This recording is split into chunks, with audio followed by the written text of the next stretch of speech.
Hello दोस्तों, आप सभी का एक नए वीडियो में स्वागत है। और दोस्तों, आज हम लोग द रेनी सीजन यानी कि वर्षा ऋतु पर एक पैराग्राफ लिखने जा रहे हैं।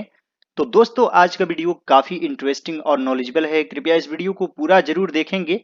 Yes friends, today's video is very interesting and knowledgeable. Please watch the video till the very and. And friends, today I will explain each and every rule of grammar. दोस्तों, आप लोगों को रटने की बिल्कुल भी जरूरत नहीं है। ग्रीष्म ऋतु की गर्मी सभी चीजों को सुखा देती है। तो दोस्तों, सूखना और सुखाना दोनों में अंतर है। सूखना के लिए आप ड्राई का यूज कर सकते हैं। आप चाहे तो गेट ड्राइड का यूज कर सकते हैं। सूख जाता है, गेट ड्राइड।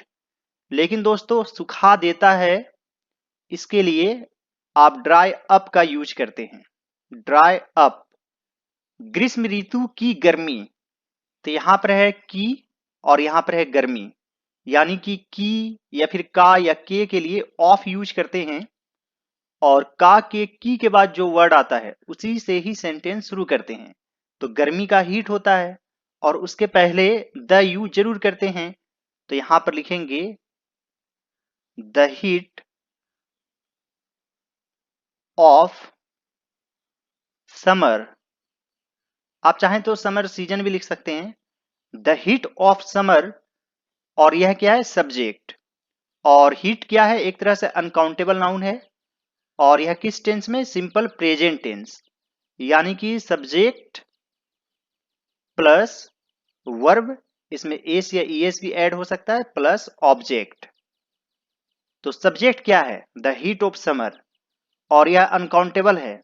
और यदि अनकाउंटेबल नाउन रहे तो वर्ब में एस या ईएस ऐड कर देते हैं।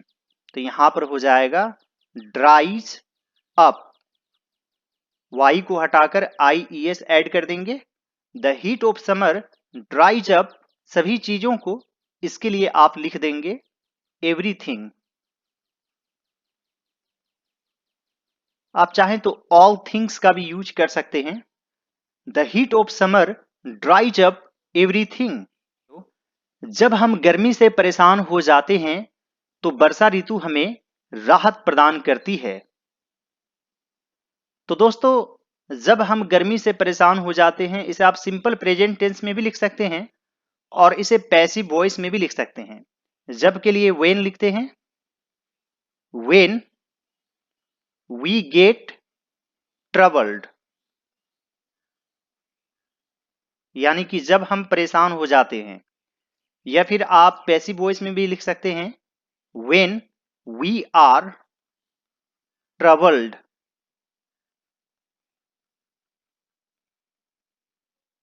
गर्मी से by the heat. When we are troubled by the heat. तो के लिए आप एक कोमा भी दे सकते हैं। वर्षा ऋतु हमें राहत प्रदान करती है। राहत प्रदान करना यानी कि गिव रिलीफ। और यह सिंपल प्रेजेंट टेंस में है। तो यहां पर लिखेंगे the rainy season. The rainy season singular number है, यहां पर हो जाएगा gives us relief. When we are troubled by the heat, the rainy season gives us relief. बादल एकत्र होकर वर्षा के रूप में पृथ्वी पर गिरता है। तो दोस्तों, होकर, जाकर, खाकर, इसे आप आईएनजी फॉर्म में भी लिख सकते हैं। और सेंटेंस को दो भागों में बांट दिया जाता है, बीच में एंड लगा दिया जाता है। जैसे यहां पर आप लिख सकते हैं क्लाउड्स गैदर, यानी इकट्ठा हो जाता है। एंड फॉल ऑन दी अर्थ, और पृथ्वी पर गिरता है वर्षा के रूप में। के रूप में के लिए एज लिखेंगे, as rains. Clouds gather and fall on the earth as rains. पत्तियां पानी पीती है, पशुओं को पानी मिलता है और मनुष्य में नई चेतना आती है। तो यहां पर है पत्तियां पानी पीती है, यहां पर लिख देंगे leaves.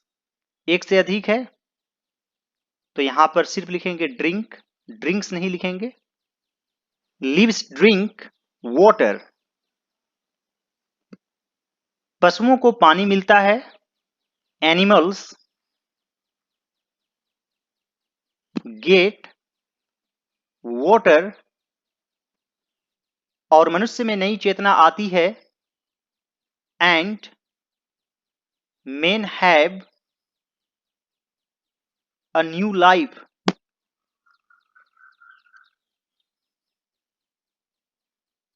leaves drink water, animals get water and men have a new life। दोस्तों इसे अभी मेन पढ़ेंगे और ए वाला रहेगा यानी सिंगुलर फॉर्म में तो उसे मैन पढ़ेंगे। जब पानी बरसते हैं तो पक्षी चहकते हैं। तो दोस्तों यह किस टेंस में? सिंपल प्रेजेंट टेंस में। जैसे मैं जाता हूं आई गो, उसी प्रकार जब पानी बरसते हैं when, पानी बरसना यानी कि बारिश होना, इसमें इट का यूज करते हैं। when it rains यानी कि जब बारिश होती है, तो के लिए बस एक कॉमा दे देना है। द बर्ड्स चर्प, यहां एक से अधिक है, एस ऐड नहीं करेंगे। और चींची करना का ट्विटर भी होता है। When it rains, the birds chirp, मोर पंखों को फैलाकर नाचते हैं। तो यहां पर है फैलाकर। इस तरीके के सेंटेंस में सेंटेंस को दो भागों में लिख देते हैं और एंड से जोड़ देते हैं, यानी कि मोर पंख फैलाते हैं और नाचते हैं। इस प्रकार से भी आप लिख सकते हैं। तो यहां पर लिखेंगे पीकॉक्स स्प्रीड देयर feathers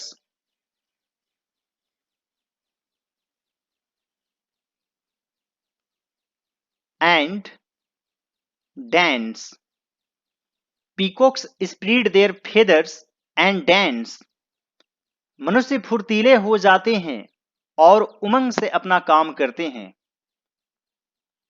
तो दोस्तों यहां पर है हो जाते हैं, यहां पर है काम करते हैं। किस टेंस में? सिंपल प्रेजेंट टेंस यानी कि सब्जेक्ट प्लस वर्ब एस या ईएस प्लस ऑब्जेक्ट।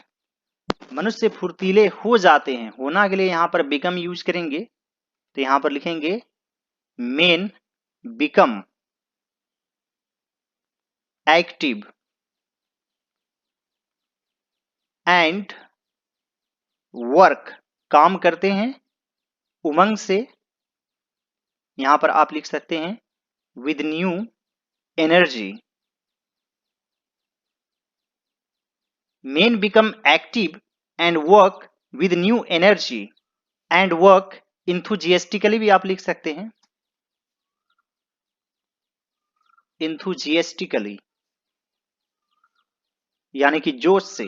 कभी कभी बादल काले हो जाते हैं और बिजली की चमक दिखाई पड़ती है। तो यह भी है सिंपल प्रेजेंट टेंस, यहां पर आप लिख सकते हैं समटाइम्स क्लाउड्स बिकम ब्लैक, यानी काले हो जाते हैं और बिजली की चमक दिखाई पड़ती है। And the flashes of lightning, दिखाई पड़ती है, इसे आप पैसिव वॉइस में लिख सकते हैं आर सीन, या फिर आप यहां पर कैन बी सीन का भी यूज कर सकते हैं, यानी देखा जा सकता है, can be seen. Sometimes clouds become black and the flashes of lightning are seen. मेढक टरटराने लगते हैं, वृक्ष पत्तियों से लद जाते हैं और पौधों में फूल निकल आते हैं। तो यहां पर मेढक टरटराने लगते हैं, लगना के लिए आप स्टार्ट या बिगिन का यूज कर सकते हैं। तो यहां पर लिखेंगे फ्रॉग्स। ज्यादातर यदि आप कॉमन नाउन को प्लूरल फॉर्म में लिखते हैं तो आप द का यूज नहीं भी कर सकते हैं। फ्रॉग्स स्टार्ट्स क्रोकिंग, लदना का लैडन विद भी होता है, लैडन विद। तो यहां पर लिखेंगे ट्रीज आर laden with, पत्तियों से, लीव्स। आप चाहें तो ट्रीज आर कवर्ड भी लिख सकते हैं, कवर्ड विद लीव्स एंड, निकलना का कम आउट होता है तो आप इस प्रकार से भी लिख सकते हैं, फ्लावर्स कम आउट, पौधों में, इन ट्रीज। या फिर आप इस प्रकार से भी लिख सकते हैं, एंड प्लांट्स बाहर निकालते हैं, इसके लिए आप पुट फोर्थ का यूज कर सकते हैं, and plants put fourth flowers. इस तरीके से भी आप लिख सकते हैं। फ्रॉक्स एक सटीक है, यहां पर स्टार्ट होगा, frogs start croaking, trees are laden with leaves and flowers come out in trees। मालूम पड़ता है कि सारे संसार ने नया वस्त्र धारण कर लिया है, तो आप इसे शॉर्ट में भी लिख सकते हैं, the whole world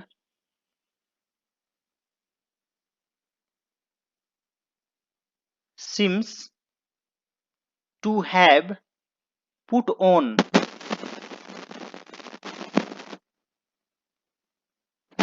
new clothes।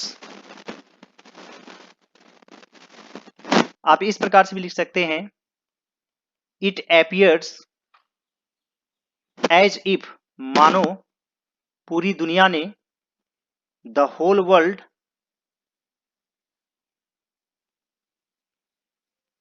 लेकिन जब एज इफ का यूज करते हैं तो इधर पास्ट फॉर्म का यूज करते हैं।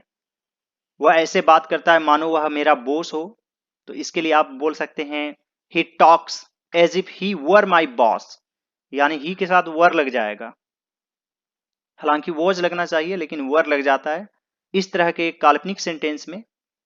It appears as if the whole world, यहां पर हैड यूज करेंगे, had put on new clothes.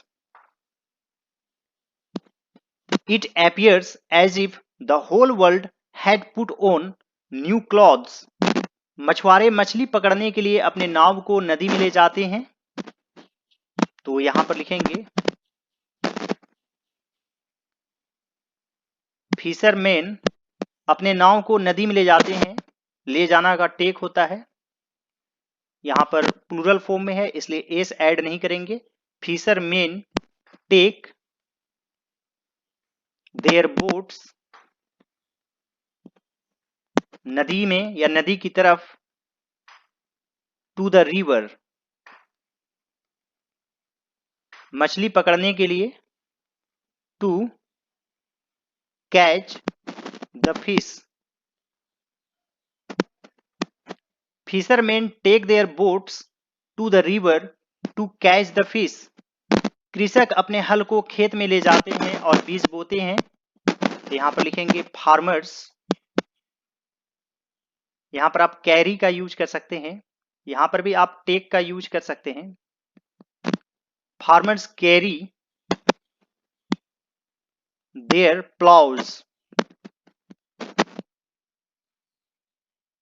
यानी कि एक तरह से खेत की तरफ, टू द फील्ड और बीज बोते हैं, and sow seeds. Farmers carry their ploughs to the field and sow seeds. स्त्रियां वर्षा ऋतु की प्रशंसा के गीत गाती है, या मान लीजिए कि वर्षा ऋतु की प्रशंसा में गीत गाती है, इन प्रेज ऑफ का आप यूज कर सकते हैं, तो यहां पर लिखेंगे, women sing songs in praise of the rainy season.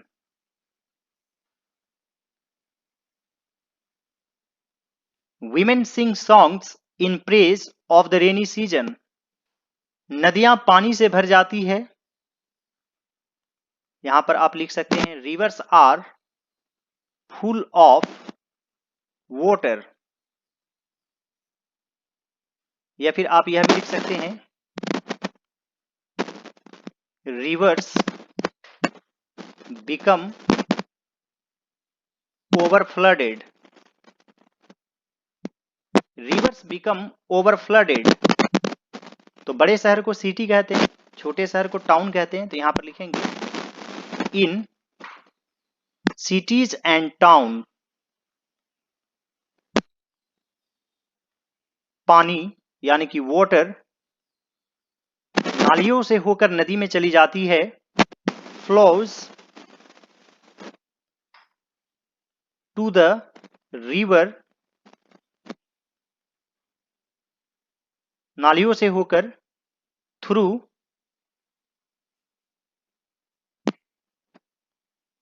Drains. In cities and town water flows to the river through drains. आप चाहें तो यहां इस प्रकार से भी लिख सकते हैं in cities and town water goes through drains into the river.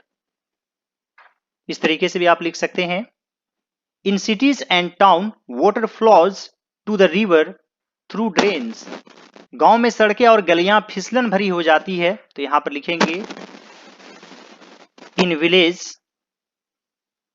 या इन विलेजेस भी आप लिख सकते हैं रोड्स एंड लेन्स फिसलन भरी हो जाती है। इसे आप सिंपल प्रेजेंट टेंस में लिख सकते हैं बिकम स्लीपरी।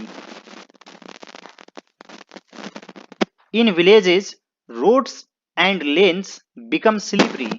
इस ऋतु में लोग छाता और रेनकोट का इस्तेमाल करते हैं। तो यहां पर लिखेंगे people use umbrellas and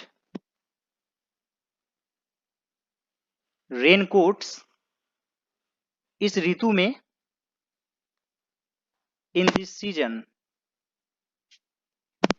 people use umbrellas and raincoats in this season. वास्तव में यह एक सबसे अच्छा ऋतु है। Really it is one of the best seasons, यानी कि बहुत सारे सीजन में one of the best. Really it is one of the best seasons. जिस देश या जगह में वर्षा नहीं होती है उसे अन्न के लिए या अनाज के लिए दूसरे देशों पर निर्भर रहना पड़ता है। यहां पर रहना पड़ता है, जैसे मुझे जाना पड़ता है, I have to go.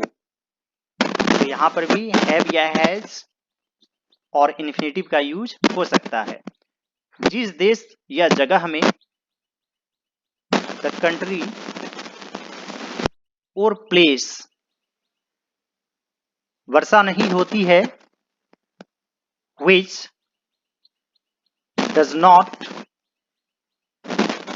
get